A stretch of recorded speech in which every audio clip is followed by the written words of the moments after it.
وسلم کمرے سے متوجہ ہوئے جھانکتے ہوئے آپ نے فرمایا قیامت اس وقت تک قائم نہیں ہوگی جب تک کہ تم 10 نشانیاں نہ دیکھ لو.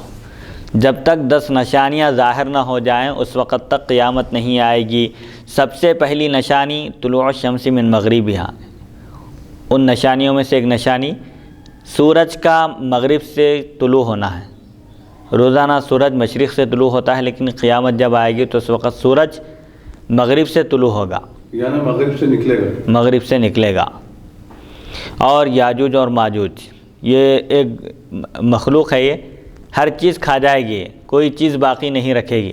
کسی نہر کا پانی پئیں گے دونوں تو ایسا پئیں گے کہ گزرنے والا دیکھ کر یہ کہے گا کہ کسی زمانے میں یہاں پر نہر تھی. تو یہ یاجوج اور ماجوج کا نکلنا ہے.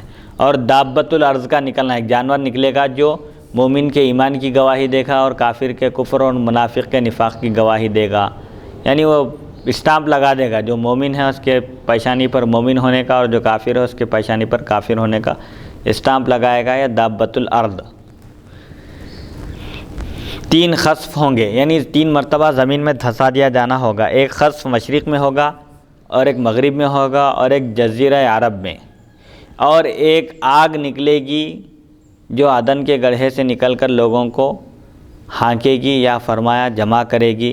جہاں وہ رات گزاریں گے وہ بھی گزارے گی، اور جہاں وہ قیلولہ یعنی دوپہر کا آرام کریں گے وہ آگ بھی وہیں آرام کرے گی. یہ بڑی بڑی نشانیاں ہیں قیامت کی. سورج کا مغرب سے نکلنا اور دابۃ الارض کا ظاہر ہونا اور یاجوج اور ماجوج کا نکلنا اور مشرق میں مغرب میں اور جزیرۃ العرب میں ایک مرتبہ دھنسا دیا جانا. اور عدن کے گڑھے سے ایک آگ نکلے گی جو لوگ جس سے ڈر کر بھاگیں گے، راہ فرار اختیار کریں گے تو وہ آگ بھی ان کا پیچھا کرے گی. جہاں رات میں آرام کریں گے وہاں آگ بھی رک جائے گی، اور جب دن میں آرام کریں گے تو اس وقت بھی ان کے پاس رک جائے گی. حدیث نمبر 2267. حدثنا محمود بن غیلان حدثنا وکیع عن سفیان نحوہ وزاد فیہ والدخان. محمود بن غیلان نے وکیع کے واسطے سے سفیان سے اسی کے ہم معنی روایت نقل کی، البتہ اس میں وہ دخان کے الفاظ زیادہ ہیں، یعنی دھواں نکلے گا ایک. حدیث نمبر 2268. حدثنا حناد حدثنا ابو الاحوص عن فرات القزاز نحو حدیث وکیع عن سفیان حدثنا محمود بن غیلان حدثنا ابو داود الطیالسی عن شعبۃ والمسعودی سمع فرات القزاز القزاز نحو حدیث عبد الرحمن عن سفیان عن فرات وزاد فیہ الدجال او الدخان.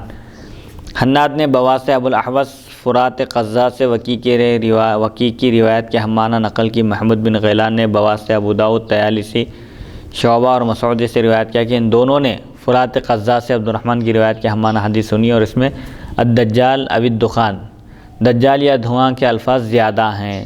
دجال بھی قیامت کے قریب نکلے گا. دجال کے بارے میں آگے آئیں گے حدیث شریف میں کہ دجال کانا ہوگا.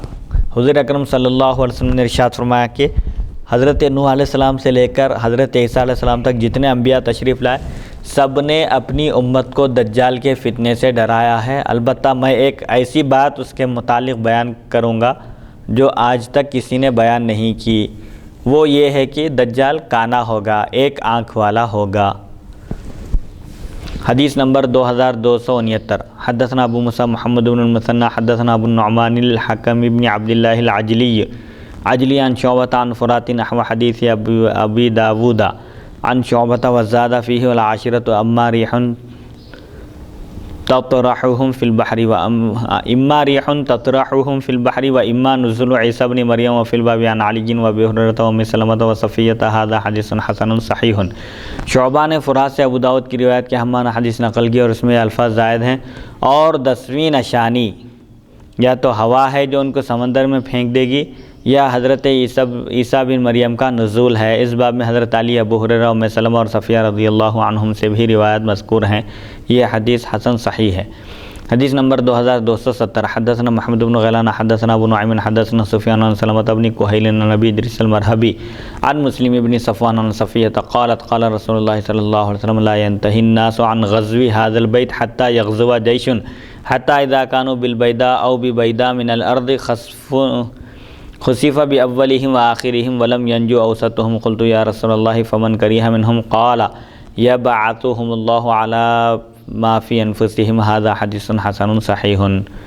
حضرت صفیہ رضی اللہ تعالیٰ عنہ سے روایت رسول اکرم صلی اللہ علیہ وسلم نے ارشاد فرمایا، لوگ اس گھر یعنی بیت اللہ شریف کی لڑائی سے باز نہیں آئیں گے یہاں تک کہ ایک لشکر چڑھائی کرے گا، اور جب وہ زمین کے ایک چٹیل میدان میں ہوں گے تو ان کے اول اور آخر زمین میں دھنسا دیے جائیں گے اور درمیان والے بھی نجات نہیں پائیں گے۔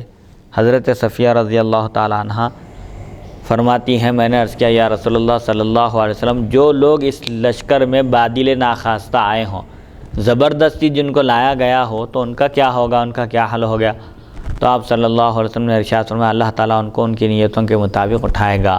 یہ حدیث حسن صحیح ہے، یعنی جو کعبۃ اللہ کو ڈھانے کی غرض سے نعوذ باللہ من ذالک آئیں گے اور ایک مقام پر پڑاؤ ڈالیں گے تو اللہ تعالیٰ ان کو زمین میں دھنسا دے گا، سب کے سب وہ تباہ و تاراج ہو جائیں گے، برباد ہو جائیں گے، اور کوئی بھی اس میں بچ نہیں سکے گا۔ تو حضرت صفیہ رضی اللہ تعالیٰ عنہ پوچھتی ہیں کہ اگر کوئی شخص بادل ناخواستہ آئے اس میں، یا زبردستی جس کو لایا گیا ہو، تو اس کا کیا حال ہوگا؟ کیا اس کو بھی زمین میں دھنسا دیا جائے گا؟ تو حضور اکرم صلی اللہ علیہ وسلم ارشاد فرماتے ہیں، ہاں البتہ قیامت کے دن اس کو اس کی نیت کے مطابق اٹھایا جائے گا۔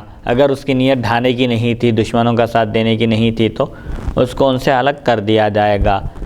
حدیث نمبر 2271، حدثنا ابو قریب حدثنا الصیفی بن ربعی عن عبد اللہ بن عمر عن عبید اللہ عن القاسم بن محمد عن عائشہ قالت قال رسول اللہ صلی اللہ علیہ وسلم یکون فی آخر هذه الامة خسف ومسخ وقذف قالت قلت یا رسول اللہ انہلک وفینا الصالحون قال نعم اذا ظهر الخبث هذا حدیث غریب من حدیث عائشہ لا نعرفه الا من هذا الوجه وعبد الله بن عمر تکلم فیہ یحییٰ بن سعید من قبل حفظہ۔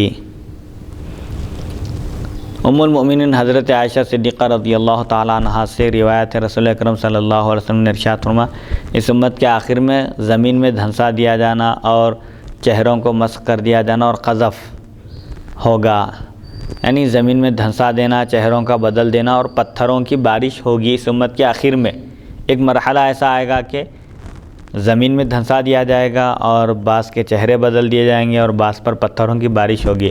حضرت عائشہ صدیقہ رضی اللہ تعالیٰ عنہ فرماتی ہیں، میں نے عرض کیا یا رسول اللہ صلی اللہ علیہ وسلم، کیا نیک لوگوں کی موجودگی کے باوجود ہم ہلاک ہو جائیں گے؟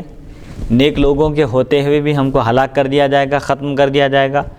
تو آپ صلی اللہ علیہ وسلم نے ارشاد فرمایا، ہاں جب فسق و فجور غالب آ جائے گا، یعنی جب برائی عام ہو جائے گی، فسق و فجور عام ہو جائیں گے، تو اس وقت صالحین کے ہوتے ہوئے بھی دوسرے لوگ ختم کر دیے جائیں گے، تباہ و برباد کر دیے جائیں گے۔ یہ حدیث ام المؤمنین عائشہ صدیقہ رضی اللہ تعالیٰ عنہ کی روایت سے غریب ہے، اور ہم اسے صرف اسی سند سے جانتے ہیں، اور عبداللہ بن عمر حضرت فاروق اعظم رضی اللہ عنہ کے صاحبزادے نہیں بلکہ کوئی اور راوی ہیں عبداللہ بن عمر، جن کے بارے میں یحییٰ بن سعید نے کلام کیا ہے۔ عبداللہ بن عمر کہنے سے کہیں ذہن عبداللہ بن عمر رضی اللہ عنہما کی طرف نہ جائے، بلکہ یہ صحابی نہیں ہیں، اسی لیے ان کے بارے میں، ان کے حفظ کے بارے میں، مختلف چیزوں کے بارے میں کلام کیا گیا ہے۔ تو اسے معلوم ہوتا ہے کہ بزرگان دین موجود ہوں، صالحین موجود ہوں، لیکن برائی عام ہو جائے، ہر طرف برائی عام ہو جائے، تو اس وقت پھر اللہ تعالیٰ کا عذاب نازل ہوتا ہے۔ حدیث نمبر 2272، باب ما جاء فی طلوع الشمس من مغربها، حدثنا حناد حدثنا ابو معاویہ عن الاعمش عن ابراہیم التیمی عن ابیہ عن ابی ذر قال دخلت المسجد حين غابت الشمس والنبي صلى الله عليه وسلم جالس فقال يا ابا ذر اتدري اين تذهب هذه؟ قال قلت الله ورسوله اعلم، قال فانها تذهب لتستأذن في السجود فيؤذن لها وكأنها قد قيل لها اطلعي من حيث جئت فتطلع من مغربها، قال ثم قرأ ذلك مستقر لها، وقال ذلك قراءة عبد الله بن مسعود، وفي الباب عن صفوان بن عسال وحذیفة بن اسید وانس وابی موسیٰ، هذا حدیث حسن صحیح۔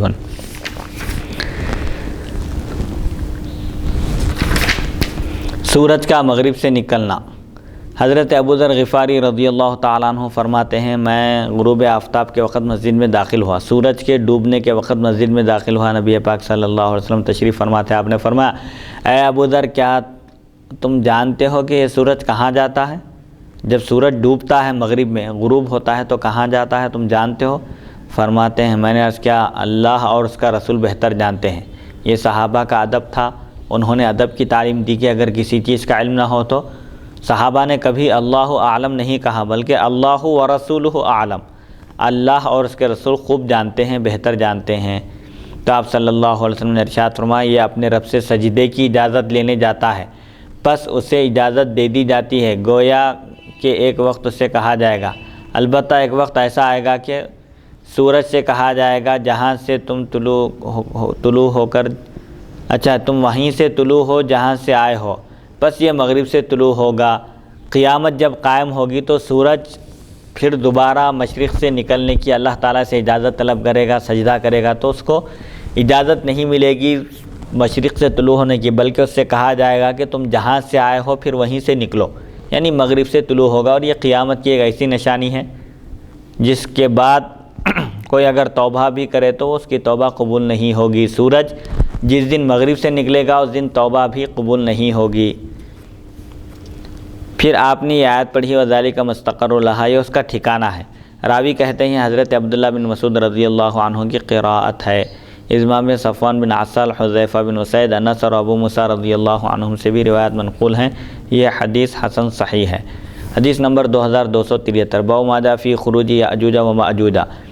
حدثنا سعید بن عبد الرحمن المخزومی وغیر واحد قالوا حدثنا سفیان عن الزہری عن عروۃ عن زینب بنت ابی سلمۃ عن حبیبۃ عن ام حبیبۃ عن زینب بنت جحش قالت استيقظ رسول اللہ صلی اللہ علیہ وسلم من نوم محمرا وجهه وهو يقول لا الہ الا اللہ يرددها 3 مرات ويل للعرب من شر قد اقترب فتح اليوم من ردم یأجوج ومأجوج مثل هذه وعقد 10 قالت زینب قلت یا رسول اللہ افنهلك وفينا الصالحون قال نعم اذا كثر الخبث۔ هذا حدیث حسن صحیح جود سفیان هذا الحدیث وقال الحمیدی عن سفیان بن عینة حفظت من الزہری في هذا الاسناد 4 نسوة زینب بنت ابی سلمۃ عن حبیبۃ وهما ربیبۃ النبی صلی اللہ علیہ وسلم عن ام حبیبۃ عن زینب بنت جحش زوجہ النبی صلی اللہ علیہ وسلم وروى معمر هذا الحدیث عن الزہری ولم يذكر فيه عن حبیبۃ۔